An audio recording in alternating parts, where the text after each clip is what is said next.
आज हम लोग 27 अप्रैल की शाम की ब्रीफिंग कर रहे हैं और अभी तक आज 158 सैंपल भेजे गए थे और अभी तक कुल 1740 सैंपल भेजे गए हैं और डेली हम 200, 250, 250 सैंपल भेज रहे हैं और 200 सैंपल के करीब डेली ICMR से रिपोर्ट भी मिल रही हैं।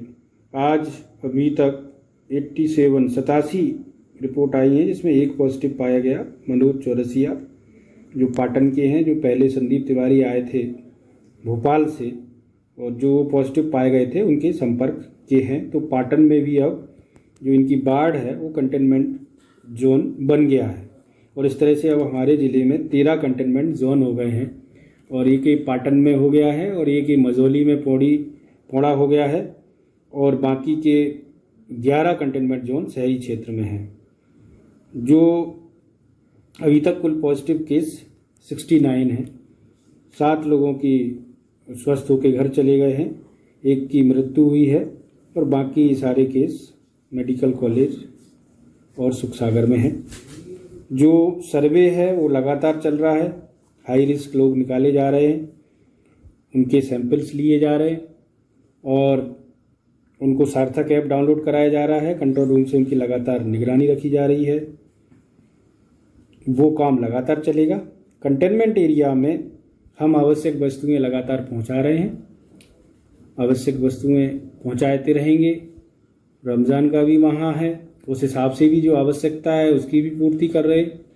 लेकिन कंटेनमेंट जोन में अभी भी कुछ लोग नियमों का पालन नहीं कर रहे हैं, उनसे मेरा आग्रह है कि वो नियमों का पालन करें। लॉकडाउन कंटेनमेंट एरिया के जो नियम हैं, घर में ही रहें, घर में भी एक डिस्टेंस बना के रखें, सारे नियमों से पालन करें। जो नियमों का उल्लंघन करेगा फिर उन पर कार्रवाई होगी, FIR भी होगी, क्योंकि हम ड्रोन कैमरे से और बाकी जो है स्रोतों से निगरानी लगातार रख रहे हैं और वो पता चल जाता है कि कौन जो है कंटेनमेंट एरिया के नियमों का पालन नहीं कर रहा है। और वहाँ पे जो लोग रहते हैं, जो वहाँ पे जनप्रतिनिधि हैं, जो सामाजिक संगठन हैं, जो प्रबुद्ध जन हैं, उनसे भी मेरा आग्रह है कि वो लॉकडाउन के और कंटेनमेंट एरिया के नियमों का पालन कराएं। उसके लिए हमने पर्चे भी छपवाए हैं, माइकिंग भी कर रहे हैं, अनाउंसमेंट भी कर रहे हैं, क्योंकि अगर पालन नहीं होगा, केस बढ़ेंगे तो फिर कंटेनमेंट एरिया की अवधि जो है उसकी कुल अवधि भी बढ़ेगी, उससे समस्याएं आपकी लगातार बनी रहेंगी।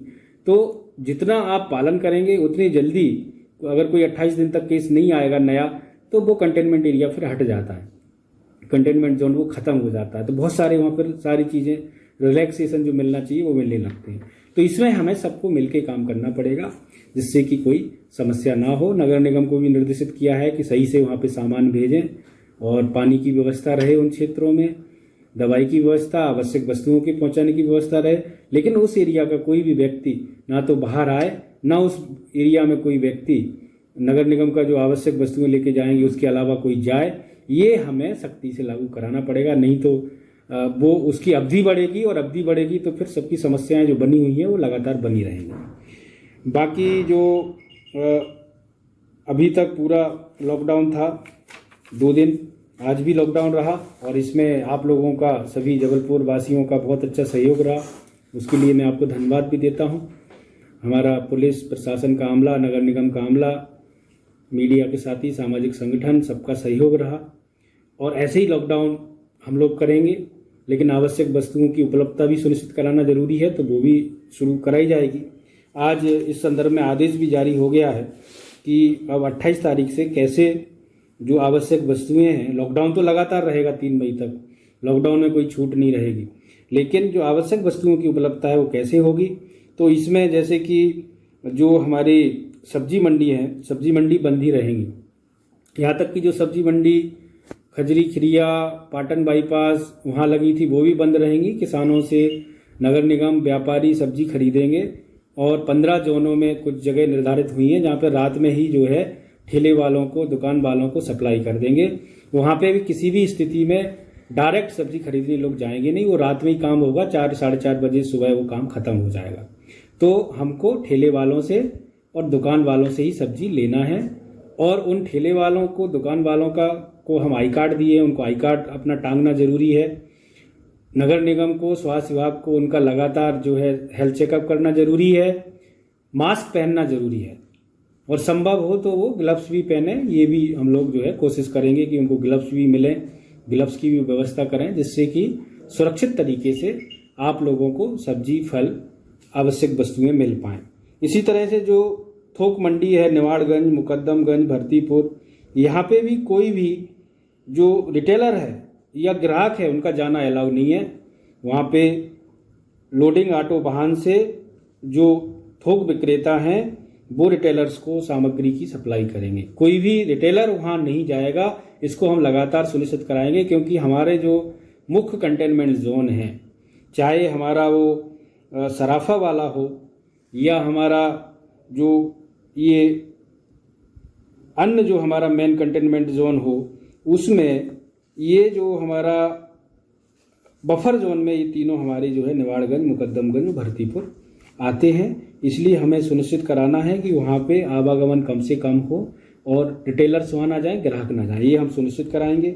बाकी फुटकर जो किराना दुकानें हैं वो 7 से 12 जैसे पहले खुलती थी, पहले खुलेंगी, लेकिन उनको सारे नियमों का पालन करना होगा, सोशल डिस्टेंसिंग के नियमों का पालन करना होगा, सही लाइन बनवानी होगी, दुकानदार मास्क पहनेगा, अपनी दुकान को सैनिटाइज करता रहेगा। जो दुकानदार इसका पालन नहीं करेगा उस पर हम फिर जुर्माना लगाएंगे और सील भी कर देंगे। इसी तरह से होम डिलीवरी चालू रहेगी। पीडीएस की दुकानें भी सुबह 8 से शाम को 5 तक खुलेंगी। वहाँ भी सेल्समैन को जो है मास्क लगाना होगा और सोशल डिस्टेंसिंग के नियमों का पालन करना होगा। वॉलंटियर्स भी हम वहाँ लगाएंगे। बैंक भी 10 से 4 खुलेंगे। 2 पहिया, 3 पहिया, 4 पहिया वाहनों का आवागमन पूर्णतः प्रतिबंध रहेगा। पेट्रोल पंप खुले रहेंगे। जो दूध का विक्रय है वो सुबह 6 से 8 और शाम को 4 से 8 के बीच जो है उसकी छूट रहेगी। मेडिकल स्टोर अभी भी खुले हुए थे, वो भी खुले रहेंगे। जो आवश्यक वस्तुओं को लेके जो भी ट्रक हैं, वाहन हैं, वो चाहे खाली हों चाहे भरे हों, उनका आवागमन पहले से छूट रहेगी। जो शासकीय कार्यालयों ने अनुमति मांगी है, जैसे रेलवे है, इनकम टैक्स है, तो अति आवश्यक सेवाओं के लिए उनके लिए अनुमति रहेगी, लेकिन कर्मचारी अधिकारी अपने वाहनों से आने की बजाय उनके लिए इकट्ठा वाहन करना उनको जो है सुनिश्चित करना होगा संबंधित कार्यालयों को। इसी तरह से कृषक भाई जो हमारे काम कर रहे हैं उनको बिना पास के पूरा आगमन में छूट है, चाहे वो पशुपालक हो, मत्स्यपालक हो, बागवानी हो, कृषि उपार्जन के लगे वाहन, उसमें जो ट्रांसपोर्टर हैं, मिलर्स हैं, उनको पूरी छूट रहेगी। जो गृह मंत्रालय की गाइडलाइन है उसके अनुसार जो भी विभागों ने जो है ग्रामीण क्षेत्रों में या नगरीय क्षेत्रों में काम की अनुमति मांगी है और लेबर को वहीं रख रहे हैं, तो उनको फिर वो अनुमति काम कराने की सोशल डिस्टेंसिंग के नियमों के साथ रहेगी। प्रिंट, इलेक्ट्रॉनिक मीडिया और जो सामाजिक संगठन है जो व्यवस्था में लगे हुए हैं, जिनको पास जारी हैं, वो उनको उससे छूट रहेगी। कंटेनमेंट क्षेत्र में कुछ भी अलाउ नहीं रहेगा। गैस एजेंसियां, पेट्रोल पंप और बाकी जो भी चीज़ें अलाउ की जा रही हैं वो कंटेनमेंट एरिया के बाहर रहेंगी। कंटेनमेंट एरिया से कोई भी लेबर, कर्मचारी, अधिकारी, मीडिया, कोई भी व्यक्ति हो सकता है, वो बाहर नहीं आ सकता है, ना कोई अंदर जा सकता है। उसको हम लगातार सुनिश्चित कराएंगे। जो डिफेंस फैक्ट्रीज को जो अनुमति दी गई थी, आवश्यक वस्तुओं के लिए कुछ रिछाई में और आधारताल में कुछ इंडस्ट्रीज को अनुमति दी गई थी कि लेबर को वहीं रखना है या अपने वाहन से उनको लेके आना है, सोशल डिस्टेंसिंग के नियमों का पालन करना है, स्क्रीनिंग करना है, हेल्थ चेकअप करना है, वो जिनको अनुमति दी गई है उनकी अनुमति के अनुसार वो कल से खोलेंगे। जो डिफेंस फैक्ट्रीज हैं वो भी अपने स्टेट से ही जो उनके कर्मचारी हैं अधिकतम 20% और शिफ्ट में 1 घंटे का गैप अधिकतम 20% स्क्रीनिंग के साथ वो भी कल से अपना अपना जो जैसे पहले चल रहा था उसमें जो है खोलेंगे। लेकिन जो भी खोलने की अनुमति दी गई है, चाहे वो फैक्ट्री हो, चाहे वो दुकान हो, चाहे बैंक हो, पीडीएस की दुकान हो, ग्रोसरी की दुकान हो, सबको नियमों का पालन करना है। जिन नियम जो निर्देश गृह मंत्रालय ने जो जारी किए हैं, हमने भी उनको जोड़ा है, उन शर्तों का जो भी उल्लंघन करेगा तो उस पर एफआईआर भी होगी और उसको फिर अनुमति उसकी निरस्त कर दी जाएगी। तो ये सारे निर्देश जारी हो गए हैं। इन निर्देशों को अब 3 मई तक लागू किया गया है। ग्रामीण क्षेत्रों में जो मनरेगा के काम हैं वो होंगे, कृषि से संबंधित काम होंगे, रोडों के काम होंगे, लेकिन कुछ ग्रामीण क्षेत्र में जैसे कंटेनमेंट एरिया बन गया जिन गांवों में, उनमें नहीं होगा। बाकी जो दुकानें खोलना है वो ग्रामीण क्षेत्र में अभी नहीं खुलेंगी, लेकिन आगामी समय में 2-3 दिन में एसडीएम अपने अपने क्षेत्रों में निर्णय लेंगे कि उनको दुकानों को कैसे खोलना है। लेकिन नगर निगम जबलपुर में 3 मई तक कुछ नहीं खुलेगा।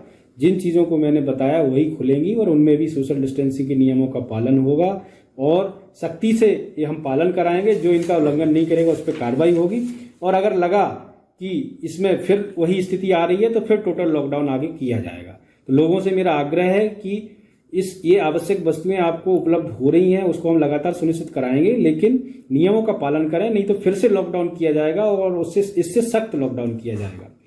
एक निर्देश आज ये भी जारी हुआ है कि जो सार्वजनिक जगह पे घर से बाहर निकल के जो भी व्यक्ति मास्क नहीं पहनेगा उस पर न्यूनतम 100 रुपये और अधिकतम 250 रुपये का जुर्माना पुलिस के अधिकारी कर्मचारी, नगर निगम के अधिकारी कर्मचारी, प्रशासन के अधिकारी कर्मचारी लगा सकते हैं।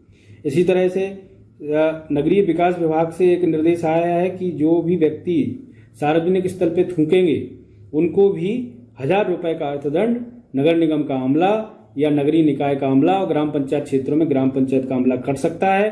तो ये हमें अब आदत में डालना चाहिए कि हमें मास्क पहनना है, सोशल डिस्टेंसिंग के नियमों का पालन करना है, हमें कहीं भी थूकना नहीं है, गंदगी नहीं करना है, हाथों को धोते रहना है, स्वच्छता हाइजीन बनाए रखना है। तो ये हम लगातार सुनिश्चित कराएं। इसी तरह से जो अब पास है, पास सिस्टम है, जो मैप आईटी पे ऑनलाइन पास जो है लोग अप्लाई कर रहे हैं तो वो अब पास दिए जा रहे हैं। राज्य शासन ने, माननीय मुख्यमंत्री जी ने ये निर्णय लिया है कि जो लोग आसपास के जिलों के या अन्य जगह के फंसे हुए हैं और अपने साधन से जाना चाहते हैं तो सोशल डिस्टेंसिंग के नियमों का पालन करते हुए ई पास के लिए अप्लाई करें।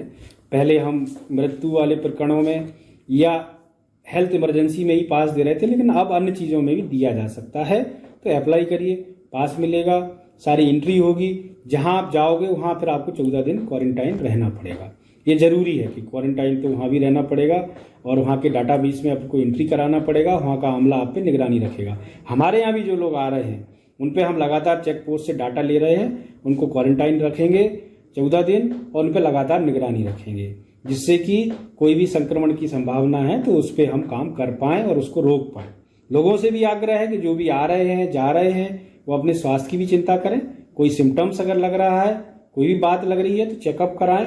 जानकारी को छुपाएं नहीं, जानकारी को बताने में सबकी भलाई है, संबंधित व्यक्ति की भी भलाई है और बाकी लोगों की भी भलाई है। इसके लिए जो बाहर जो मजदूर फंसे हुए हैं, जैसे कल कुछ बसें गई हैं गुजरात बॉर्डर, आज भी गई हैं, और जो हमारे वहाँ 507 लोग हैं गुजरात में, उनको वो लेके आएंगी। तो जैसे कोटा से जो बच्चे आए थे उनकी स्क्रीनिंग हुई थी, वैसे हम स्क्रीनिंग करेंगे और उनको जो है सार्थक ऐप डाउनलोड कराएंगे मोबाइल में और फिर उनकी निगरानी में उनको लगातार हम रखेंगे, होम क्वारंटाइन रखेंगे। अगर किसी को डाउट लगेगा तो उसको इंस्टीट्यूशनल क्वारंटाइन रखेंगे। इसके लिए भी जो बाहर मजदूर भाई फंसे हुए हैं, बाहर जो व्यक्ति फंसे हुए हैं, इनको कोई जानकारी चाहिए तो वो 181-104 2637 500 जो हमारा कंट्रोल रूम का नंबर है, और एडीएम है जो हमारे द्विवेदी जी, उनको इसका प्रभारी बनाया, तो उनके मोबाइल नंबर पे भी आप संपर्क कर सकते हैं 9425158462 94-251 58-462। ये एडीएम द्विवेदी जी हैं, उनका नंबर है, उन पर संपर्क कर सकते हैं। कंट्रोल रूम का जो नंबर है 181-104 2637 500, इस पर संपर्क कर सकते हैं। उसमें पूरा डाटा इकट्ठा कर लिया जाएगा, क्योंकि जो बाहर मजदूर हैं दूसरे राज्यों में, उसमें दोनों राज्य शासन, वहाँ का राज्य शासन और हमारा राज्य शासन तय कर रहा है। उस आधार पर हम लोग मजदूरों को वापस बुला रहे हैं। जैसे गुजरात से तय हो गया, अब छत्तीसगढ़ से तय हो जाएगा या राजस्थान से तय हो जाएगा, उत्तर प्रदेश से तय हो जाएगा, तो उस हिसाब। अपने आसपास की हर छोटी बड़ी खबर देखने के लिए हमारे चैनल पुलिस ब्यूरोक्रेट्स न्यूज को बेल आइकन दबाकर सब्सक्राइब करें, जिससे आपको हर खबर समय से मिलती रहे। अधिक जानकारी के लिए हमसे संपर्क करें। हमारे कॉन्टैक्ट नंबर हैं 9039011886 एवं 9770229999।